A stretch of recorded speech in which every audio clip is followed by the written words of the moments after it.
Buenos días, buenas tardes, buenas noches para todos los que nos acompañan. En esta oportunidad, en este podcast de Compliance sin Fronteras, tenemos la oportunidad y el honor de estar conversando con Francisco Oviedo Gutiérrez.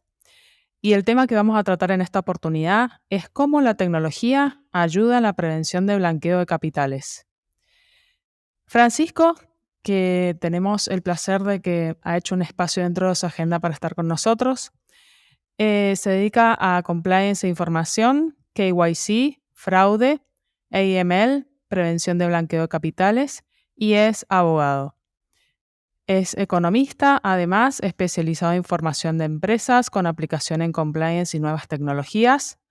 Realiza asesoramiento continuado en materia de compliance e información a diferentes empresas, mejorando sus procesos internos y aumentando sus capacidades analíticas. Comenzó su trayectoria profesional en Accessor, ofreciendo asesoramiento a clientes nacionales e internacionales en investigaciones mercantiles complejas, así como en materia de prevención de blanqueo de capitales y fraude. Pertenece al Ilustre Colegio de Abogados de Málaga. Bienvenido, Francisco. Muchas gracias, Majo. Encantado de estar con vosotros. Bueno, queremos empezar consultándote y que nos cuentes un poco cuando al googlear empresas extranjeras, especialmente empresas anglo, pero no necesariamente, a efectos de llevar a cabo nuestro KYC, todos hemos acabado topando con repositorios gratuitos como Open Corporates, que ofrecen información mercantil en abierto y gratuitamente con un grado de precisión casi tan elevado como la que nos puede ofrecer un servicio de pago a la antigua usanza clásico. ¿Cuál sería el punto de inflexión crítico donde no podemos permitir asumir el riesgo de tomar nuestra información y trabajo de campo solamente de estos repositorios gratuitos y consideras un must disponer de un servicio llevado a cabo por una empresa de medios como la que hemos mencionado? Pues la verdad que es una muy buena pregunta porque, como bien indicas, cuando googleamos siempre aparecen diferentes repositorios. Open Corporates tiene una calidad bastante buena, indexa bastantes fuentes de información, pero realmente lo que no consigue es acumular información actual e histórica y darle sentido. Es decir, creo que el punto crítico que comentabas tú en tu pregunta es acumular información actual e histórica y determinar patrones y conductas. Lo bueno de tener información gratuita y de fuentes abiertas es que podemos acudir a diferentes fuentes. Pero realmente, cuando aporta un valor añadido la información es cuando concentra esas diferentes fuentes, cuando tienes un soporte documental donde puedes siempre comprobar que la información que empleas es fehaciente y siempre está disponible para aquel tercero que lo necesite. Por lo tanto, te da una garantía adicional. Acudir a diferentes fuentes abiertas siempre tienes que ver si realmente esa fuente, ¿no?, es legítima o no.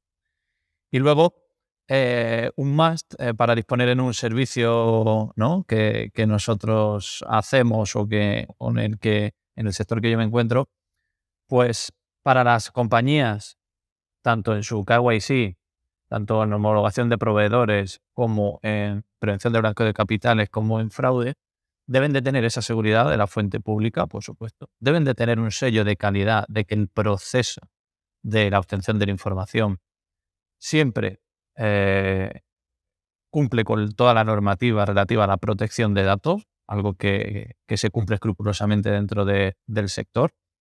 Y sobre todo también que se van aunando diferentes fuentes de información, por ejemplo, en España, las diferentes fuentes de titularidad real para la prevención del blanqueo de capital.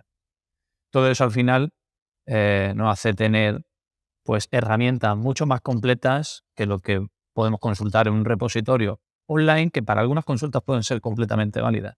Pero realmente necesitamos la tranquilidad de que las fuentes son las que realmente estamos consultando, que el soporte documental existe y que esas fuentes están actualizadas a diario y, pues, como os decía, siempre con una capa de cumplimiento normativo, ¿no?, que precisamente también es lo que nos atañe. Entonces yo creo que es un compendio de diferentes cuestiones para acudir a soluciones que realmente son de pago, pero aportan valor con respecto a otras que son abiertas y gratuitas, que también tienen valor, pero para otras consultas. Absolutamente. Por otro lado, nunca me ha resultado del todo claro el modelo de negocio de estos proveedores gratuitos. ¿Cómo monetizan el enorme servicio público que prestan? Tú que has conocido también el lado de la industria de información mercantil tradicional, ¿cómo reacciona esta frente a un fenómeno tan disruptivo como este? ¿Y cómo estás pensando en evolucionar el modelo de negocio teniendo en cuenta que los datos abiertos son una tendencia imparable? Pues bueno, esa es la eterna pregunta, ¿no? Yo creo y creo que está bien empleado el uso de la frase, cuando algo es gratuito, el producto eres tú. Realmente las compañías que hacen que esta información sea abierta les conlleva un gran esfuerzo, me consta, además tienen grandes profesionales trabajando con ellos. Lo que ocurre es que tú al hacer esas consultas les genera un tráfico dentro de sus plataformas, dentro de sus páginas web, que ellos en algún otro momento intentarán monetizar, ¿vale? De alguna manera, bien por referenciado, bien por canales de distribución, bien por otra serie de cuestiones que priman el volumen de consultas o de visitas que pueda tener una página web. Es complicado para ellos porque si se pudiese monetizar como lo hacen las compañías del sector de la información, pues ellos podrían avanzar en sus productos, pero vemos que la innovación en estas páginas en muchas ocasiones pues no es la mejor o evolucionan eh, tardíamente. En este caso, yo que conozco y precisamente lo comentaba, la información mercantil tradicional y de dónde venimos y hacia dónde vamos, pues cuando vemos que hay fuentes abiertas y que cada vez hay más agregadores de información de fuentes abiertas, nuestro modelo de negocio tiene que pivotar hacia algo que sea diferente, que agregue otras fuentes y que aporte valor en una única consulta. Anteriormente estaba todo muy segmentado. Necesitaba una información, iba a una fuente. Necesitaba otra, iba a otra fuente. O dentro de la misma fuente a diferentes informes o diferentes estructuras de la información. A día de hoy se pretende que en plataformas únicas, con módulos separados o en plataforma única que se puedan configurar según las necesidades del usuario, pues se pueda acceder de una única vez, ¿no? O en un único vistazo a toda la información que realmente necesitamos. Entonces, el modelo de negocio tiende a agregar fuentes, a agregar datos en plataformas únicas y muy importante, que estén intercomunicadas. Lo que más se aprecia en el sector en la automatización a día de hoy es el que los sistemas puedan hablarse entre sí, un sistema interno de una compañía se pueda entender con otros sistemas de la compañía o de un proveedor externo para hablar, para integrar la información, que al final es, yo creo que el secreto de la automatización, ¿no? La integración correcta de esa información. Y por supuesto, la tendencia de las fuentes abiertas es imparable, pero también siempre pesa, bueno, pues que la legitimidad de las fuentes hay que comprobarla, hay que corroborarla. Y ahí rompo una lanza a favor del sector de la información, que realmente siempre ha tenido muy bien cubiertas las fuentes que consulta, el por qué, la periodicidad de la actualización y el cómo se realiza esa actualización. Por lo tanto, eh, la tendencia, como bien decías, es imparable a los datos abiertos. Ahora, por ejemplo, creo que es muy disruptivo el tema de inteligencia artificial, ahora lo hemos visto con ChatGPT y demás, pero creo que eso nunca va a sustituir a una base de datos que sea completa, tanto por la parte del proveedor que la ofrezca, tanto por la parte del cliente o el consumidor que la realice.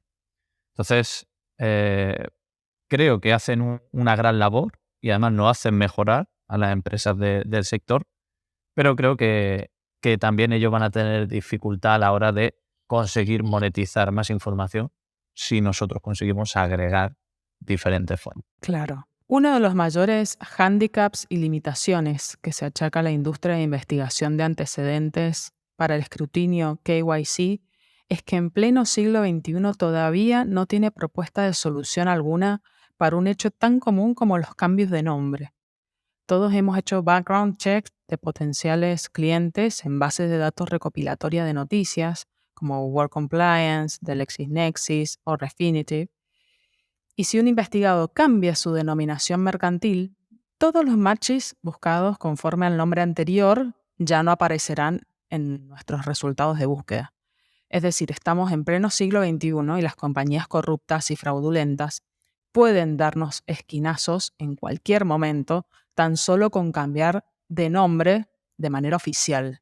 ¿Cómo afronta esto la industria? Pues me parece muy buen punto el que comentas, porque sí que es cierto que en pleno siglo XXI en muchas ocasiones perdemos información ante cambios de nombre, sobre todo, y bajo mi punto de vista, por mi experiencia, en la persona física.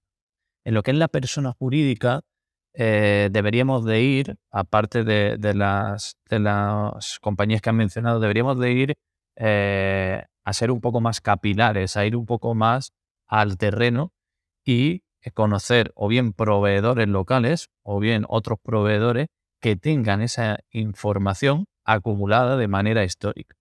¿Y a qué me refiero en ese sentido?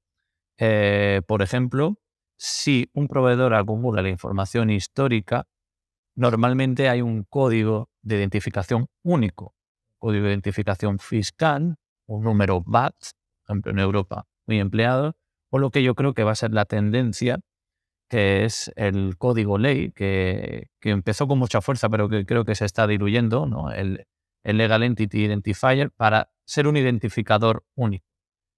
Creo que esa es una de las grandes maneras, o no diría la única, pero creo que es una de las grandes maneras de afrontar esos cambios de nombre, esos cambios de domicilio o esos cambios de actividad o negocio que realizan algunas entidades, precisamente intentarnos darnos esquinazos. Entonces, precisamente necesitamos tener identificadores únicos. En cada uno de los países existe el suyo. A nivel europeo o a nivel, por ejemplo, norteamericano, tenemos otros identificadores, que sería un segundo nivel. Y a un nivel internacional, por ejemplo, el código ley podría sernos útil. Es un debate que está encima de la mesa dentro de la industria de la información y que, bueno, algunos proveedores han intentado saltarlo, ¿no? O en este caso resolverlo con algunos identificadores únicos por base de datos. Y creo que eso al final es un error. Deberíamos de partir de un identificador único para todas las compañías en todos los lugares del mundo. Queda un camino por recorrer en ese sentido, pero sí que os diría que en mi opinión, cuando vayamos a hacer un check y no esté claro, que de eso sois bastante expertos vosotros, ¿no? Y que nosotros no conozcamos toda la información que nos es útil, pues nos vayamos, como os decía, al terreno, vayamos acotando, nos vayamos a lo más ínfimo para poder ir tirando del hilo. Aunque bien es cierto que el sistema habitualmente que se está empleando es un sistema de alerta sobre cambios de denominación social, de actividad, de negocio, domicilio y demás. Pero eso a nivel internacional no está intercomunicado. Creo que es un reto, pero que a día de hoy, como respuesta única a tu pregunta, creo que deberíamos de tender a un único código y de compartición de información internacional de todo y cada uno de los países, de todo y cada una de las personas jurídicas. ¿Cuál es el principal escollo de la investigación KYC, aún contando con medios de pago reconocidos y el resto de fabricantes establecidos? No solamente en cuanto a los países no cooperantes y jurisdicciones offshore, sino también en países que oficialmente no están catalogados como tal, pero son de facto bastante opacos, como China, Paraguay, Vietnam, etcétera, por nombrar solo unos pocos. Bueno, pues el principal escollo en ese KYC, tanto para homologar nuestros proveedores, como por ejemplo en materia de prevención de blanqueo de capitales o prevención de fraude, sobre todo es la falta de información pública, la falta de transparencia. Esos países que tú comentabas, y como bien decías, ¿no? Pues nombrar solo unos pocos, pero desgraciadamente son muchos más. No existe un sistema de información pública transparente, ¿vale? O un marco jurídico que nos ayude a poder consultar cierta información independientemente del lugar donde estemos, por lo menos para hacer una primera aproximación. Por lo tanto, eso radica en que nosotros tengamos que incurrir en más medios, sobre todo medios, recursos y tiempo, ¿vale? Recursos y sobre todo recursos económicos, y tiempo para hacer un KYC, dependiendo del nivel de riesgo que tengamos, pues más acercado o más alejado. ¿A qué me refiero? Si no tenemos información, al final tenemos que recopilarla en trabajo de campo. Y hay muchas entidades pues, que hacen esas auditorías y para conocer realmente qué hace el cliente y cómo lo hace. Pues creo que eso debería de cambiar. Obviamente luchamos contra algo que está muy arraigado en ciertas sociedades, en ciertos lugares del mundo, pero creo que ayudaría a ver que esos países que sí cooperan, que esas regiones que sí cooperan y que tienen una información pública disponible interesante, ayudan bastante. Aquellas entidades que ayudan a desplazarse, a deslocalizarse a otros lugares que son más transparentes también ayudan y simplifican nuestro proceso de KYC. Pero sobre todo creo que cuando ciertos países vean que trabajando en unos marcos normativos jurídicos seguros sus negocios crecerán, creo que sería un buen punto de partida. Pero esto es el eterno debate, ¿no? Y me parece un buen punto que lo hayas traído al podcast, porque yo desde aquí me gustaría hablar de una red de compartición de datos internacional, ya que el esfuerzo que realizan las entidades para ese KYC, pues creo que sería interesante que el esfuerzo que realiza una entidad, otro no tenga que realizarlo o se pueda alimentar de esa información. Bajarían los costes, tanto como os decía, materiales como económicos y sobre todo también humanos. Y creo que en esos países en los que lo son de facto opacos, bueno, pues que se revisen, se autorrevisen y vean si realmente les es útil. En mi opinión, conforme va pasando el tiempo, se irán quedando atrás y las compañías cada vez ponen más el foco en tener una cadena de suministro limpia, ordenada, organizada y conociendo al cliente de primera mano. Y hay muchas compañías que no se pueden permitir el lujo de gastar esos medios económicos y materiales para conocer a un proveedor que puede ser importante, pero está en la otra punta del mundo y no tiene datos. Por lo tanto, creo que sobre todo el principal escollo es poder acceder a una información pública y de calidad, y luego un escollo interno, que es la falta de recursos, de medios, para poder conocer todo lo que nos gustaría. Al final, si nosotros hacemos un enfoque basado en el riesgo, pues deberíamos descartar muchas de esas operaciones, que de hecho se hacen, y deberíamos descartar muchos de esos proveedores o clientes con los que queremos trabajar, pero no tenemos una idea clara de quiénes son. Aún así, en muchas ocasiones, y es cierto, y no lo podemos negar, se sigue realizando trabajos con esas entidades.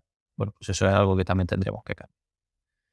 Pero, en mi opinión, creo que en una investigación de KYC, el partir de una información pública nos ayudaría mucho, y luego el no tener que acudir a otra fuente o hacer trabajo de campo también nos podría ayudar. Hay casos en los que no, pero la gran mayoría creo que los clientes lo agradecerían. Francisco, ¿consideras que es justo que una pequeña inmobiliaria tenga, según la estricta literalidad de la ley, que cumplir con el mismo estándar de diligencia debida que un banco que trata con ese mismo cliente? El legislador se queda tan ancho estableciendo las obligaciones y responsabilidades de los sujetos obligados en general, pero las pymes no disponen de los mismos medios. ¿Regulatoriamente se está trabajando en alguna vía de solución? Pues respondiendo a tu pregunta, creo que no es justo que una pequeña inmobiliaria, pues si nos atenemos, ¿no?, al contenido de la ley, pues tenga que tener el mismo estándar de diligencia de vida que un banco, que una entidad financiera o que algunas entidades que hacen otras operaciones de riesgo. En ese sentido, pues al final, al hilo de la pregunta anterior, pesan mucho los medios técnicos y los medios económicos que tenga cada uno de esos sujetos obligados. En el caso de la pequeña inmobiliaria, como tú me comentabas, no pueden acceder a ciertas bases de datos que podrían darle toda la información, o no pueden, en un momento determinado, extraer su unidad de prevención de blanqueo de capitales, por ejemplo, y dársela a otra compañía para que realice ese trabajo. Por lo tanto, nos enfrentamos en alguna entidad de sujeto obligado que su trabajo es deficitario. Su trabajo no es bueno, no solo por conocimiento, sino también por que no tienen medios para poder obtener toda la información que a ellos les gustaría. Y siempre me gusta recordar en este punto que aquella operación que no se realiza incide directamente sobre el negocio. Y el negocio empuja mucho a compliance, algo que ya conocéis prácticamente todos los que nos estén escuchando. Pues negocio aprieta mucho a compliance, aprieta mucho a fraude, aprieta mucho a prevención de blanqueo para que salgan las operaciones. Entonces, creo que no es justo, creo que eso se debería de analizar detenidamente y si no, poner medios comunes para que las entidades pudiesen acceder a la información de esas compañías en las que tenemos que hacer una diligencia debida, en algunos casos reforzada, en otros casos simplificada, pero que sea accesible y fácil para todo el mundo.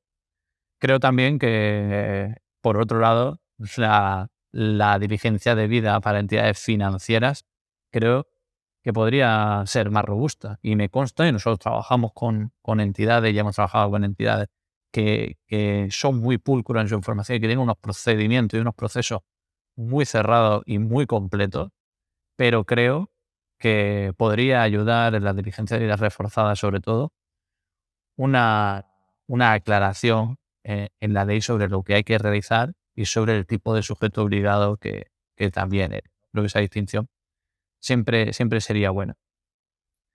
Regulatoriamente, me comentaba si se está trabajando en alguna vía de solución.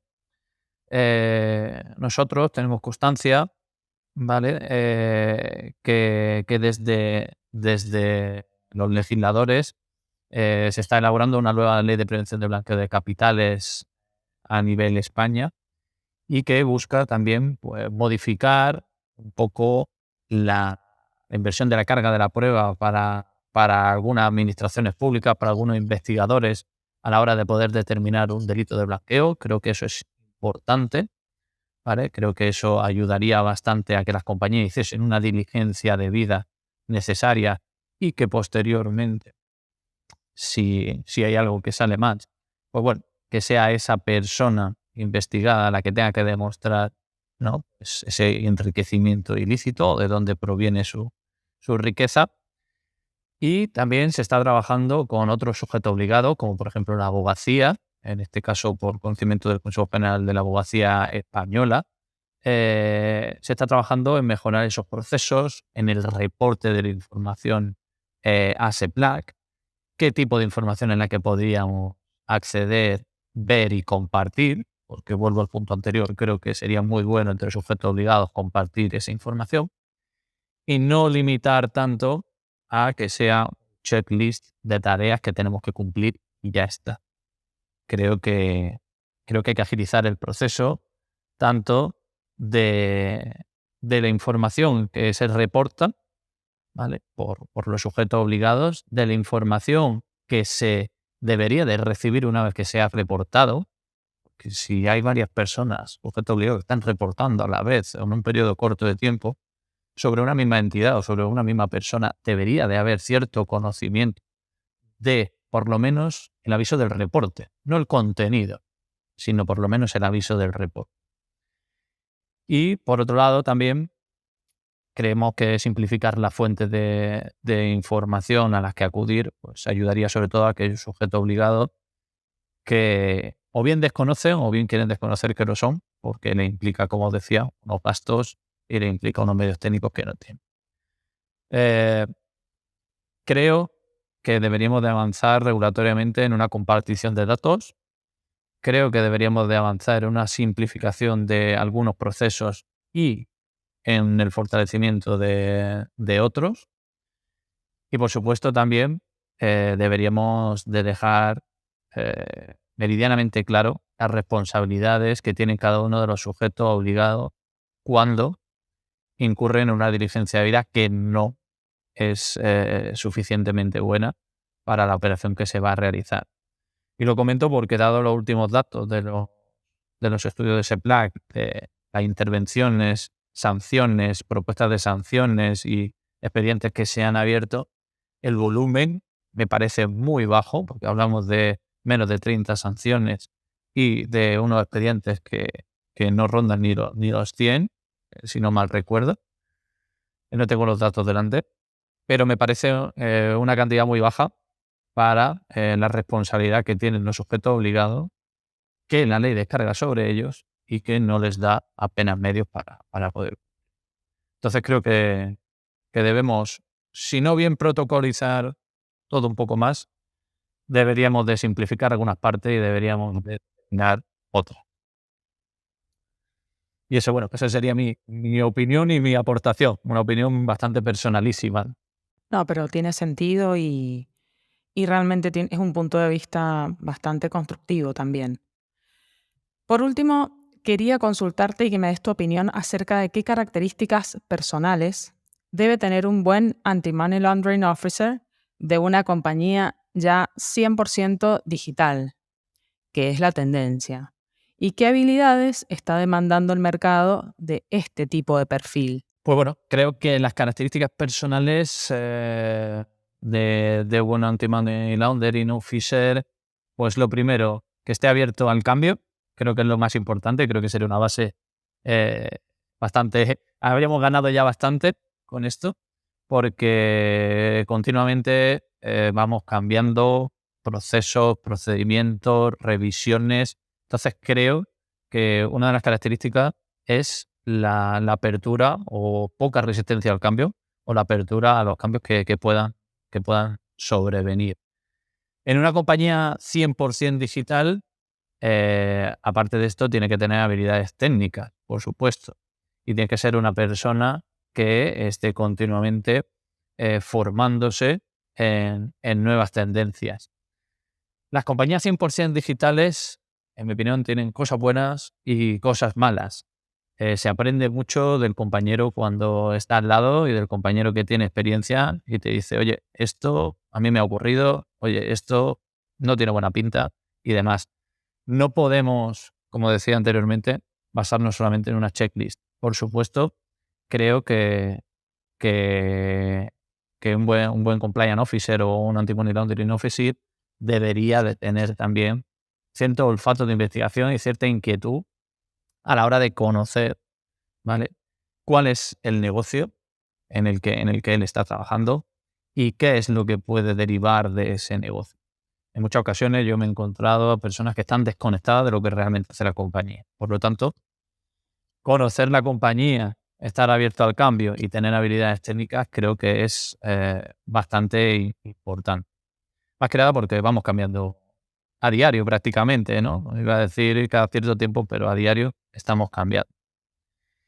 Y también preguntar sobre las habilidades. Pues bueno, un poco respondiendo con lo anterior, esas habilidades técnicas me parecen muy importantes, pero también me parece muy importante el conocimiento de las tendencias, nuevas herramientas y la atención al detalle. Creo que el mercado está demandando perfiles cada vez más en el sentido junior, está demandando gente que tenga una gran capacidad de sacar trabajo, pero realmente la persona con experiencia, una persona senior en este caso, se está quedando en fine crime, en anti-money laundering, en fraude y demás, se está quedando para detectar esos detalles, detectar esa diferencia, ¿vale?, mínima, nimia, que puede hacer pues que nos veamos envueltos en un escándalo o no. Por eso no soy muy amigo de la checklist, soy amigo de tratar caso por caso, siempre apoyado en tecnología, por supuesto, pero creo mucho en el olfato de, de la persona que tiene que trabajarlo y que tiene que mirarlo. Y por supuesto, creo que tenemos disciplinas al lado nuestro normalmente, ya no solamente en compliance, ¿vale? Pero tenemos tendencias y tenemos disciplinas que nos van a ayudar. Por ejemplo, a mí fraude me ha enriquecido siempre mucho. Son herramientas, situaciones que creo que ayudan mucho, por ejemplo, a la prevención del blanqueo de capitales, creo que ahora la nueva ley de informantes también nos va a ayudar en otro aspecto, a poder determinar, a poder detectar otras cuestiones que anteriormente no teníamos. Por lo tanto, creo que también hay que apoyarse en otras disciplinas para poder crecer y para poder ampliar, pues bueno, todo aquello que al final está muy interrelacionado.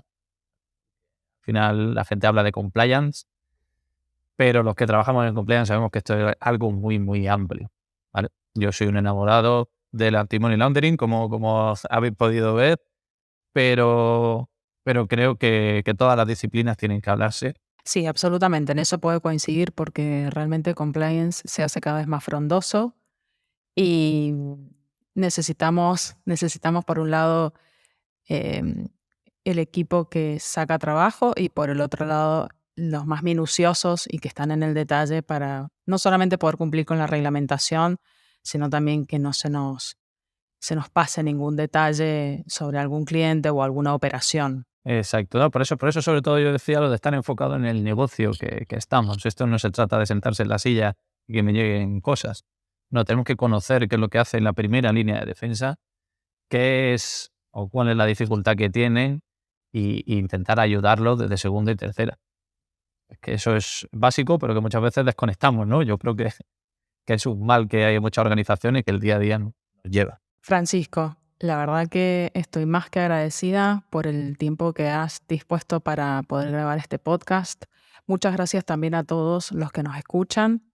Y bueno, esperamos que Francisco hayas disfrutado en esta ocasión de la grabación y contar contigo en próximas oportunidades. Pues por supuesto, cuando queráis, os agradezco mucho el espacio que me habéis prestado y espero que aquellas personas que no hayan escuchado, pues, bueno, que les sirvan y que, por supuesto, estoy abierto a cualquier debate, a cualquier aportación, a cualquier punto de vista diferente y que me lo comuniquen, que por mí encantado de escucharlo y de debatirlo.